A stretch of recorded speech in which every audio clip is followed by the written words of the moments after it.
listening, squirrels. It's time for chapter 12. These lights are blowing out my hat. Look, I got my hat done. Whoop, whoop. Y'all are seeing it first. Conway Jefferson stirred in his sleep and stretched. His arms were flung out, long, powerful arms into which all the strength of his body seemed to be concentrated since his accident. Through the curtains, the morning light glowed softly. Conway Jefferson smiled to himself. Always after a night of rest, he woke like this, happy, refreshed, his deep vitality renewed. Another day. So for a minute he lay, then he pressed the special bell by his hand, and suddenly a wave of remembrance swept over him. Even as Edward, deft and quiet-footed, entered the room, a groan was wrung from his master. Edwards paused with his hand on the curtains. He said, "You're not in pain, sir?" Conway Jefferson said harshly, "No, go on, pull 'em." The clear light flooded the room. Edward's understanding did not glance at his master. His face grim, Conway Jefferson lay remembering and thinking. Before his eyes he saw again the pretty, vapid face of Ruby. Only in his mind he did not use the adjective vapid. I said vapid. Last night he would have said innocent, a naive, innocent child, and now... A great weariness came over Conway Jefferson. He closed his eyes. He murmured below his breath, "Margaret." It was the name of his dead wife. Wondering if she's not family. "I like your friend," said Adelaide Jefferson to Mrs. Bantry. The two women were sitting on the terrace. "Jane Marple's a very remarkable woman," said Mrs. Bantry. "She's nice, too," said Addie, smiling. "People call her a scandal monger," said Mrs. Bantry, "but she isn't really. Just a low opinion of human nature? You could call it that." "It's rather refreshing," said Adelaide Jefferson, "after having had too much of the other thing." Mrs. Bantry looked at her sharply. Addie explained herself. "So much high thinking, idealization of an unworthy object." "You mean Ruby Keene?" Addie nodded. "I don't want to be horrid about her. There wasn't any harm in her, poor little rat. She had to fight for what she wanted. She wasn't bad. Common and rather silly and quite good-natured, but a decided little gold digger. I don't think she schemed or planned. It was just that she was quick to take advantage of a possibility, and she knew just how to appeal to an elderly man who was lonely." "I suppose," said Mrs. Bantry thoughtfully, "that Conway was lonely." Addie moved restlessly. She said, "He was this summer." She paused and then burst out, "Mark will have it that it was all my fault. Perhaps it was, I don't know." She was silent for a minute, then, impelled by some need to talk, she went on speaking in a difficult, almost reluctant way.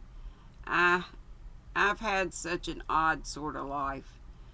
Mike Carmody, my first husband, died so soon after we were married it knocked me out. Peter, as you know, was born after his death.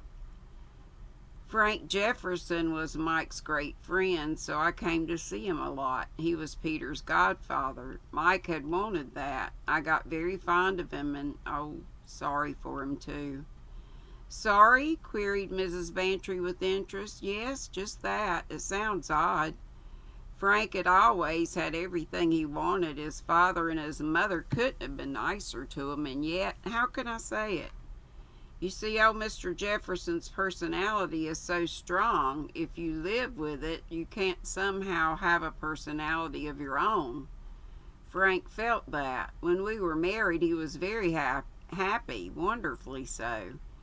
Mr. Jefferson was very generous. He settled a large sum of money on Frank and said he wanted his children to be independent and not have to wait for his death. It was so nice of him, so generous, but it was much too sudden. He ought really to have accustomed Frank to independence little by little.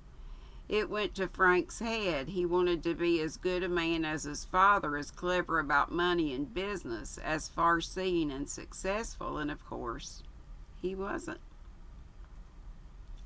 He didn't exactly speculate with the money, but he invested in the wrong things at the wrong time. It's frightening, you know, how soon money goes if you're not clever about it. The more Frank dropped, the more eager he was to get it back by some clever deal. So things went from bad to worse. "But, my dear," said Mrs. Bantry, "couldn't Conway have advised him?" "He didn't want to be advised. The one thing he wanted was to do well on his own. That's why we never let Mr. Jefferson know. When Frank died, there was very little left, only a tiny income for me, and I didn't let his father know either. You see," she turned abruptly, "it would have felt like betraying Frank to him. Frank would have hated it so. Mr. Jefferson was ill for a long time. When he got well, we assumed that I was a very well-off widow. I've never undeceived him. It's been a point of honor. He knows I'm very careful about money, but he approves of that, thinks I'm a thrifty sort of woman, and of course, Peter and I have lived with him practically ever since, and he's paid for all our living expenses, so I've never had to worry." She said slowly, "We've been like a family all these years, only you see, or don't you? I've never been Frank's widow to him. I've been Frank's wife." Mrs. Bantry grasped the implication. "You mean he's never accepted their deaths?" "No, he's been wonderful, but he's conquered his own terrible tragedy by refusing to recognize death. Mark is Rosamond's husband, and I'm Frank's wife. And though Frank and Rosamond aren't exactly here with us, they are still existent." Mrs. Bantry said softly, "It's a wonderful triumph of faith. I know we've gone on year after year, but suddenly this summer something went wrong in me. I felt rebellious. It's an awful thing to say, but I didn't want to think of Frank anymore. All that was over. My love and companionship with him, and my grief when he died. It was something that had been, but wasn't any longer. It's awfully hard to describe. It's like wanting to wipe the slate clean and start again. I wanted to be me, Addie. Still reasonably young and strong and able to play games and swim and dance, just a person. Even Hugo, you know Hugo McLean, he's a dear and wants to marry me, but of course I've never really thought of it. But this summer I did begin to think of it, not seriously, only vaguely." She stopped and shook her head. "And so, I suppose it's true. I neglected Jeff. I don't mean really neglected him, but my mind and thoughts weren't with him. When Ruby, as I saw, amused him, I was rather glad.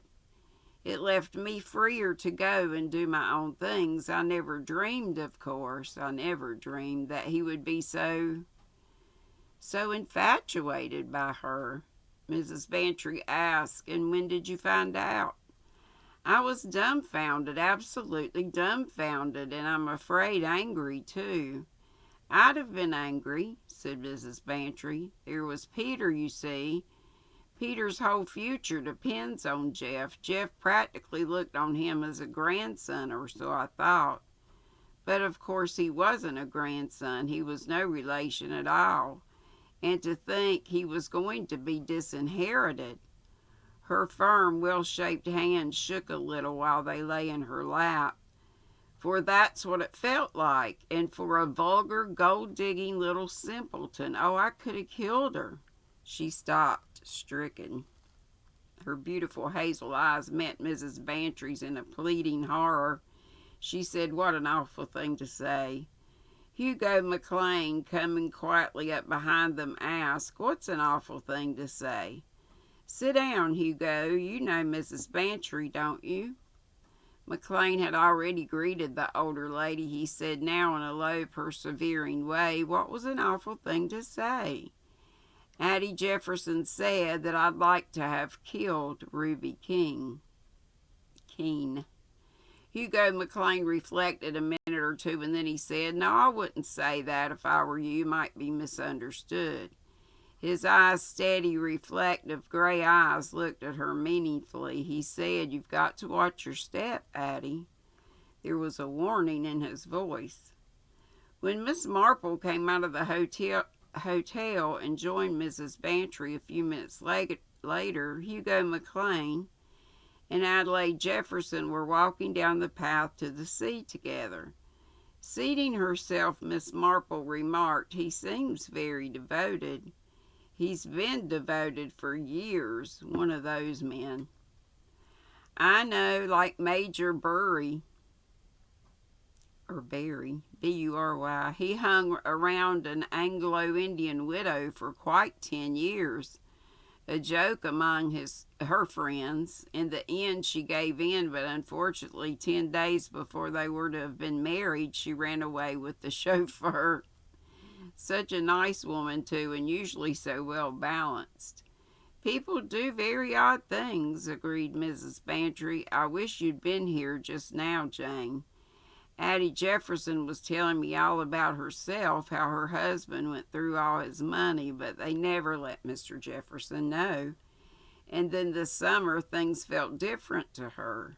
Miss Marple nodded. "Yes, she rebelled, I suppose, against being made to live in the past. After all, there's a time for everything. You can't sit in the house with the blinds down forever. I suppose Mrs. Jefferson just pulled them up and took off her widow's weeds. And her father-in-law, of course, didn't like it, felt left out in the cold, though I don't suppose for a minute he realized who put her up to it. Still, he certainly wouldn't like it, and so, of course, like old Mr. Badger when his wife took up spiritualism, he was just ripe for what happened. Any fairly nice-looking young girl who listened prettily would have done." "Do you think," said Mrs. Bantry, that cousin Josie got her down here deliberately, that it was a family plot?" Miss Marple shook her head. "No, I don't think so at all. I don't think Josie has the kind of mind that could foresee people's reactions. She's rather dense in that way. She's got one of those shrewd, limited, practical minds that never do foresee the future and are usually astonished by it. It seems to have taken everyone by surprise," said Mrs. Bantry. "Addie and Mark Gaskell, too, apparently." Miss Marple smiled. "I dare say he had his own fish to fry. A bold fellow with a roving eye. Not the man to go on being a sorrowing widower forever, no matter how fond he may have been of his wife. I should think they were both restless under old Mr. Jefferson's yoke of perpetual remembrance. Only," added Miss Marple cynically, "it's easier for gentlemen, of course." And I hate to stop right here, but I'm getting a terrible sinus headache. And I forgot to bring my drink in here. So I'm going to stop right there. Let's see how much more.